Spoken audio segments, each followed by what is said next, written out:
I am someone who loves cartoons. Like, I thought when I was younger, maybe I'll grow out of it and stop watching it as I got older, but I love cartoons. Like Rick and Morty, Tuca and Birdie, Episode Family, BoJack Horseman. These are just the adult ones that I used to watch. I used to be on Cartoon Network all day.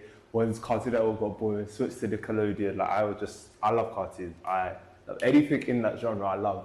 And the main reason I love. By the way, guys, do you like my Mickey Mouse? Yeah. Yeah, I cannot draw to save my life. But we're gonna keep going because this is better than last week. This is definitely better than last week. But anyway, I love cartoons, right?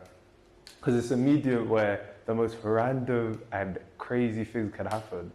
And it's just like, how did you think to draw it and express it like that? For example, one of my favorite shows, BoJack Horseman, there's an episode in season 2, episode 10, where he's writing a book. So he's meant to be writing his memoir, but he had a ghostwriter to write it for him because he was procrastinating a lot. He then read what his ghostwriter wrote, Diane, and she wrote something that was a bit scathing, not something. She wrote a book full of scathing things about him, in his opinion, right? But these were just her honest thoughts after spending months with a guy. It was nothing personal, but as they developed their friendship, he thought, wow, like, you really think this of me? And it's probably what it was, some of the honest things about him, but at the same time, it was stuff he didn't really like to hear. So anyway, him and his friend Todd and Sarah Lynn, they say, you know what, let's just write the book tonight. We're gonna spend all night, stay up. So they do a bunch of drinking, take a bunch of pills, and they write the book. Now, the book that they end up writing is a bunch of BS there, no one cares about that. But the scenes where they're just figuring everything out, some of the funniest bits of TV I've ever seen. There's one bit, right, where he's holding a broom and he's acting like it's a gun. And then Sarah Lynn's like, oh my gosh, you're holding a gun. And then he's like, what? And then he looks down, it's the actual gun. Then he looks back up and he's holding a broom again. And then it's a flamethrower. And it's just like, sometimes I'm thinking, how did you come up with this? Anyway, I'm a very, very simple guy when it comes to like shows like cartoons and stuff, because I feel like the way it expresses random ideas and experiences is amazing. Now, that story that I've just said is like the tip of that iceberg of BoJack Horseman. It tackles a lot of serious subjects, blah, blah, blah.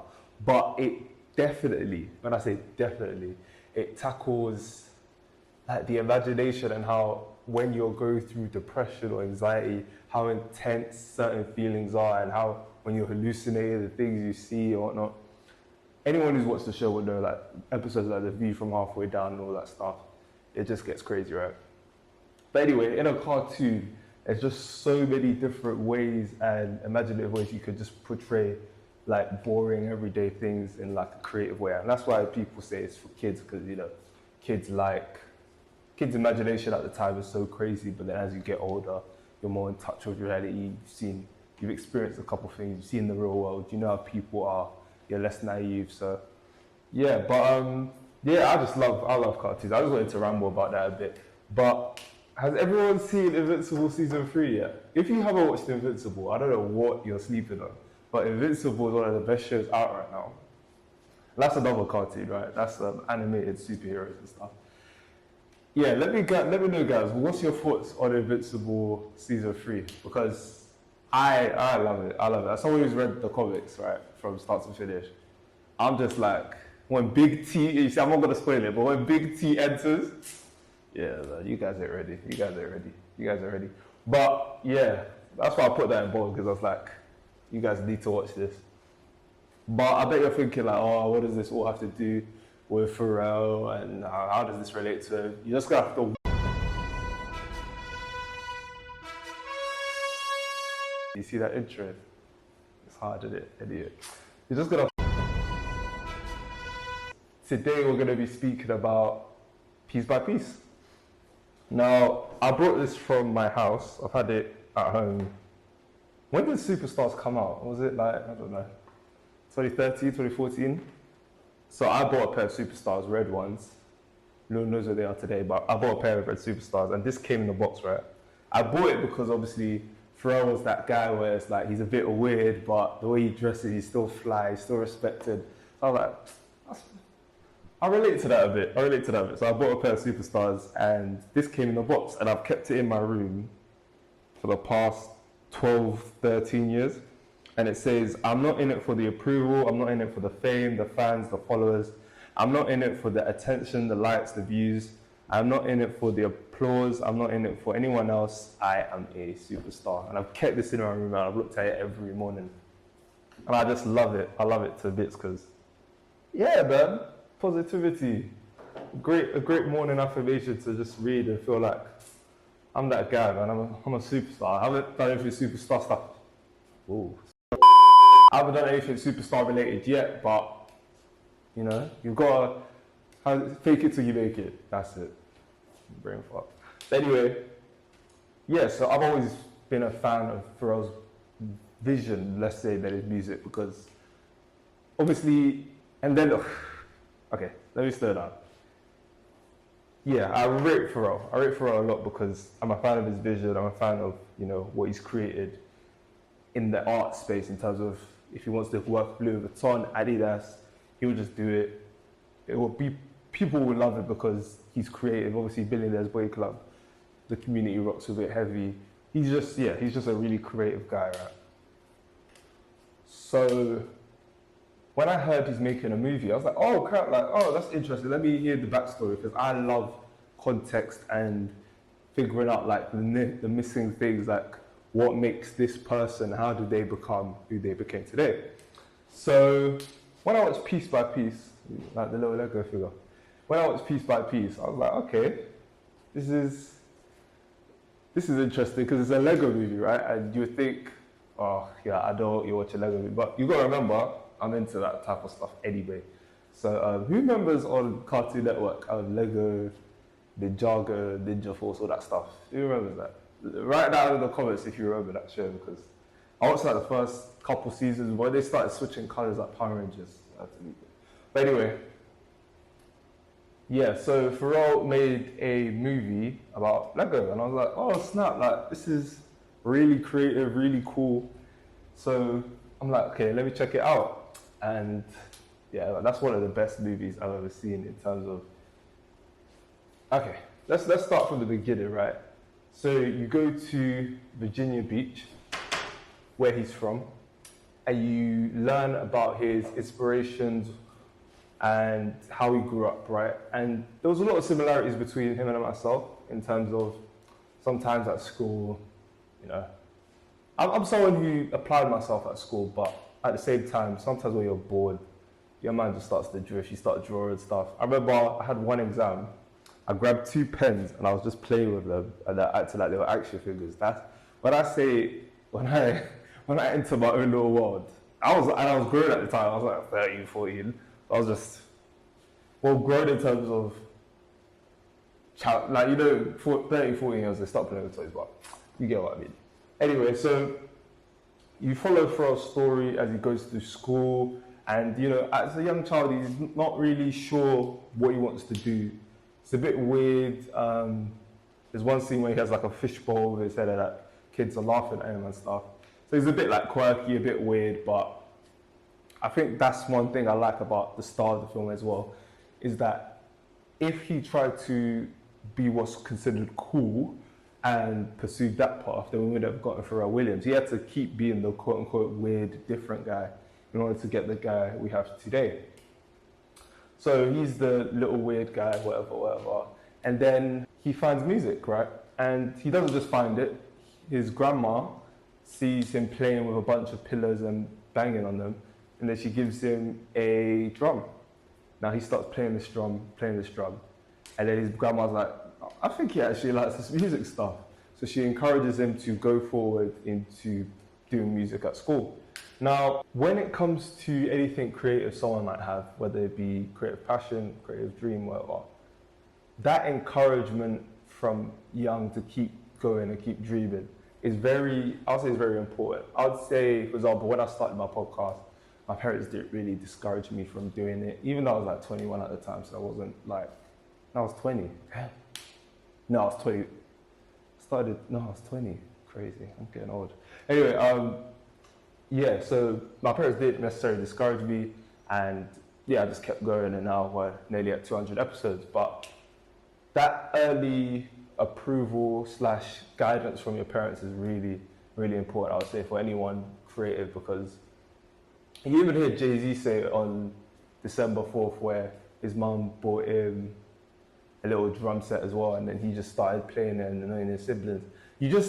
Sometimes you just need to be pointed in the right direction, and when your parents do that, you'll be surprised about where you can take things. So yeah, his grandma did that. He kept pursuing his passion, and then he met one of his lifelong collaborators and friends, Nigo. No, he met Chad. Nigo's I'm getting ahead of myself. We met Chad, right?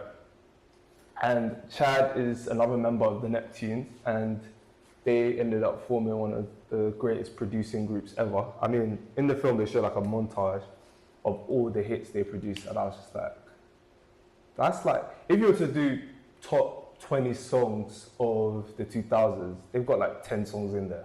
You know how crazy that is? Kanye's probably got like 3 or 4 he's produced. Timbaland might have a couple, but they've got, whatever, it's Pharrell on the hook. Pharrell just produced the song. The Neptunes, like, it was just crazy, crazy that he produced 2 songs off the Black album. Do you know how crazy that is? The Black album. To me, that's a classic Jay-Z.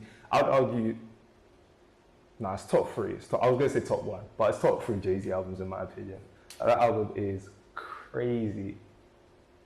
So yeah, he met Chad in music, and they formed a lifelong friendship. They ended up making music at Chad's house, which is another important thing, right?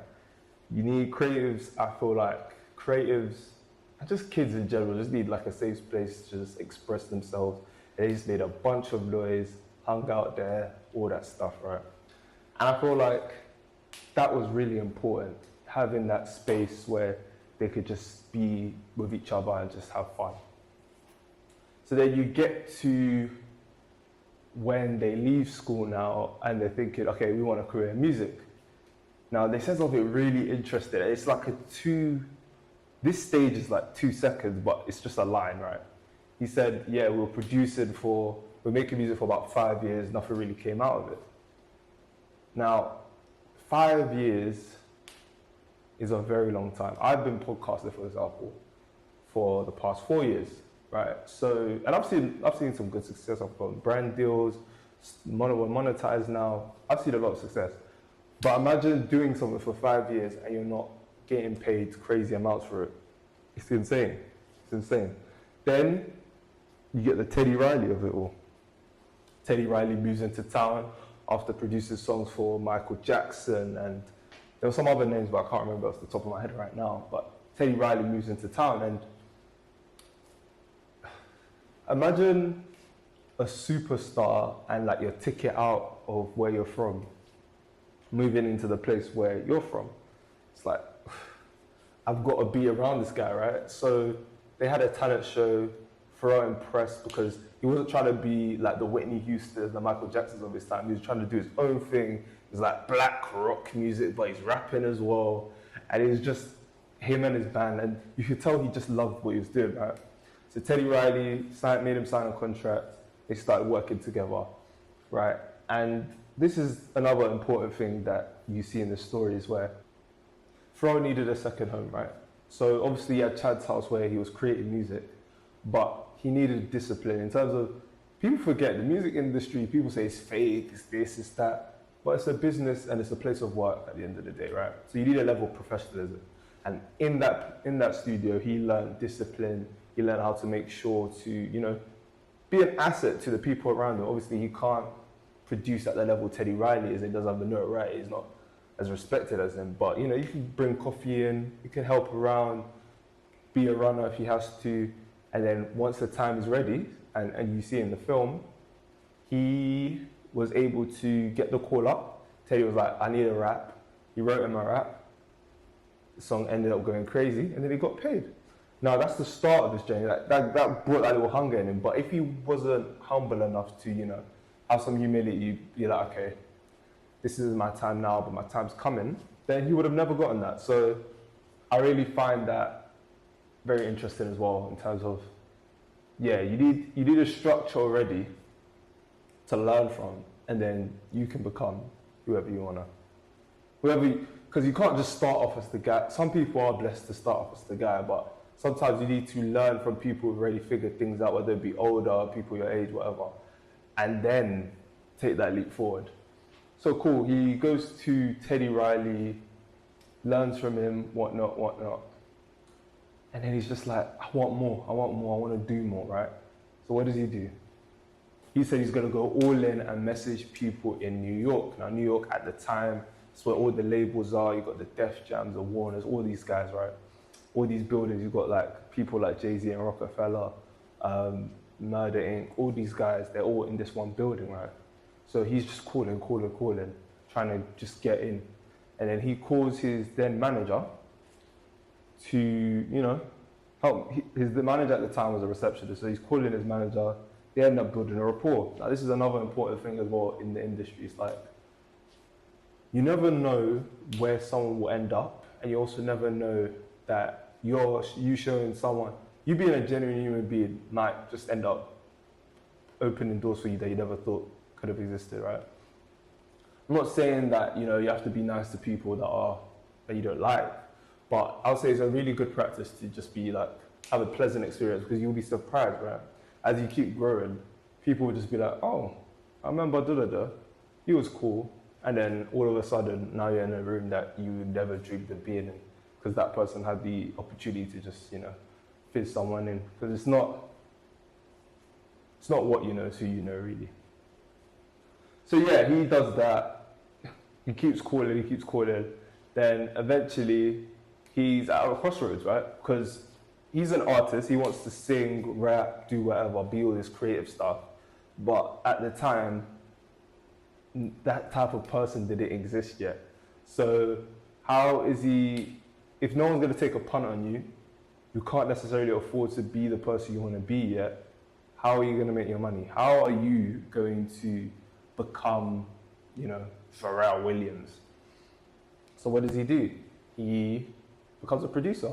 Now, he always produced, but he just made it his thing, being in production. And the thing I love about Pharrell's production is it's so like, it's not, you know when you see type beat on YouTube, right? Like Fredo type beat, Dave type beat.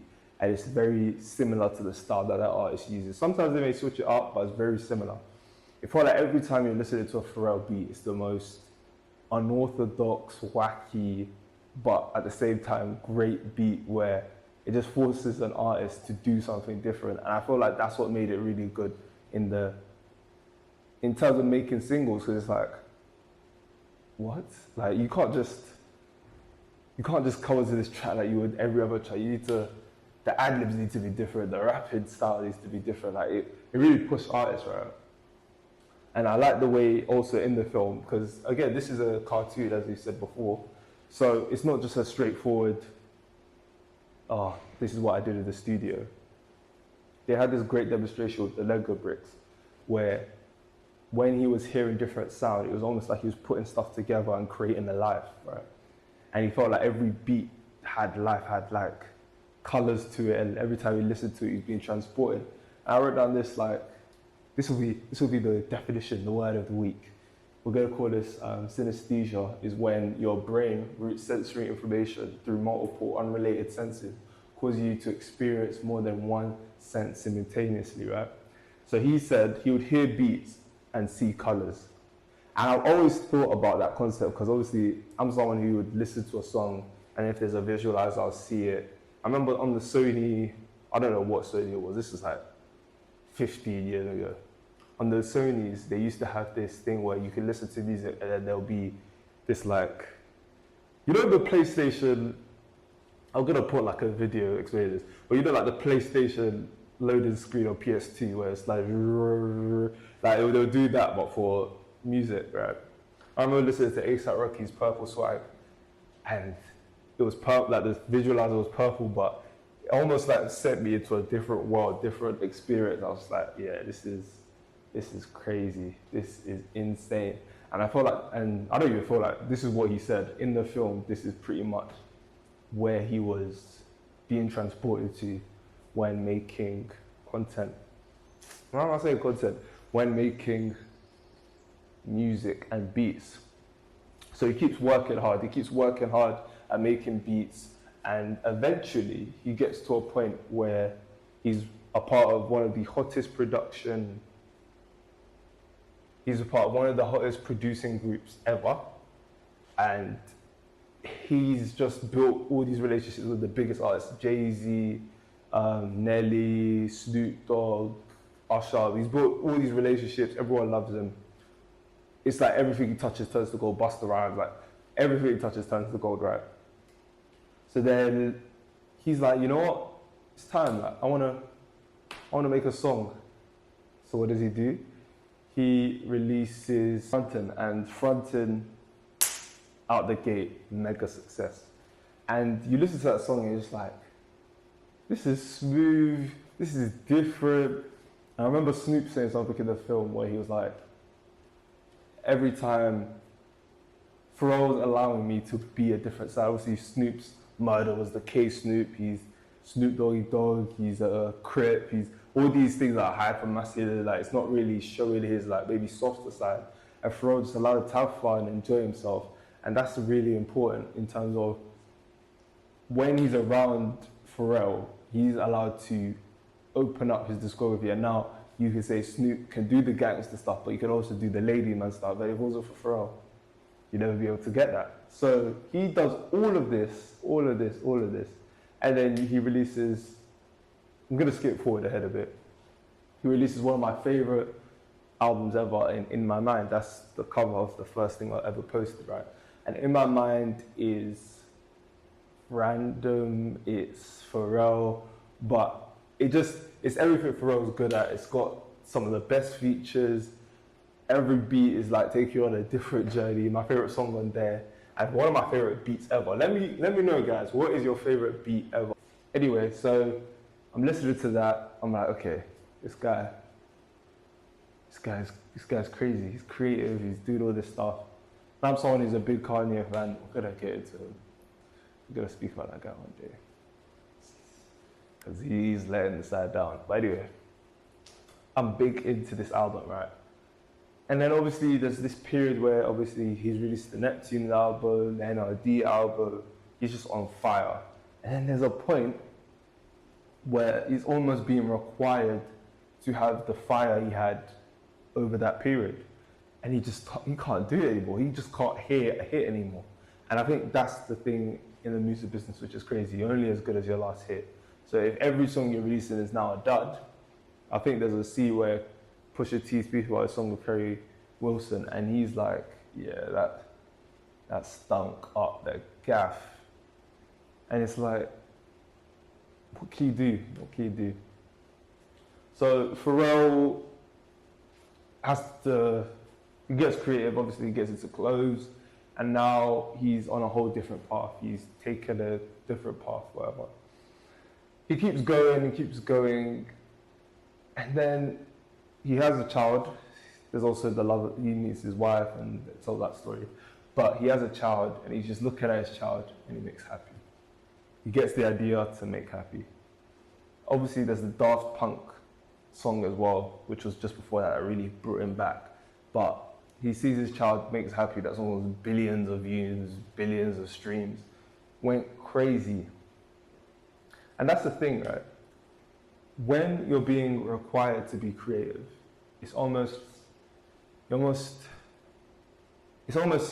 asked to do something that's in your nature. Like, for example, if I'm being asked to flip a table, I'll think about, okay, I need to grab the table here and then push upwards.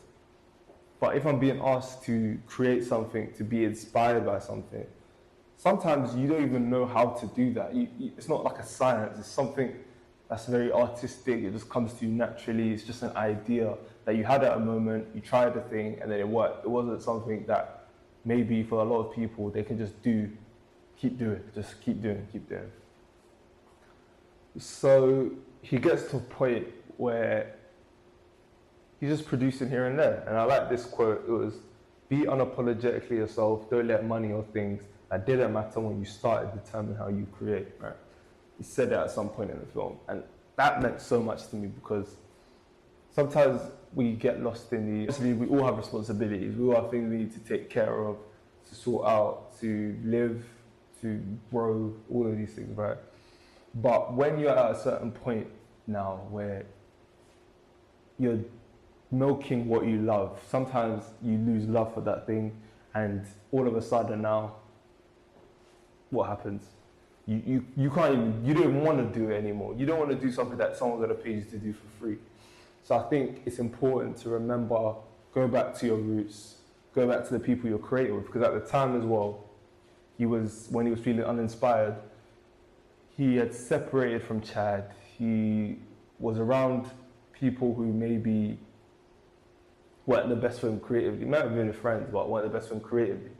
And now he's feeling lost.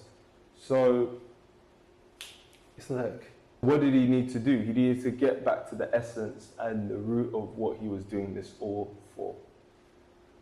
And I think his most amazing skill is being able to inspire others. And I think the fact that N.E.R.D and Snoop Dogg can hear his beats and be like, yeah, I'm just gonna try this out on it. So really, I think it's a really big compliment to whoever creates something, to make someone else wanna create something as well. And then you guys just keep building on each other's amazing ideas. But yeah, I just wanted to review piece by piece on the channel, do a little bit of a light episode. The next one is going to be on Bashi's This Is How Black Boys Lose Their Smile, or That's How Black Boys Lose Their Smile. And that episode is going to be a tad bit heavier. I'm going to try to keep it a bit lighter, but it's going to be like the first episode, or episode 0, where it was a bit dark. So yeah, let me know, guys, have you seen Piece by Piece? Did you enjoy the film as much as I did? Do you leave feeling inspired? Do you like Pharrell Williams? What's your favorite Pharrell Williams song? And who do you want me to speak about next? What do you want me to talk about next? Yeah, leave that all in the comments below. But it's been your boy Jay to the Izzo, and I am out of here.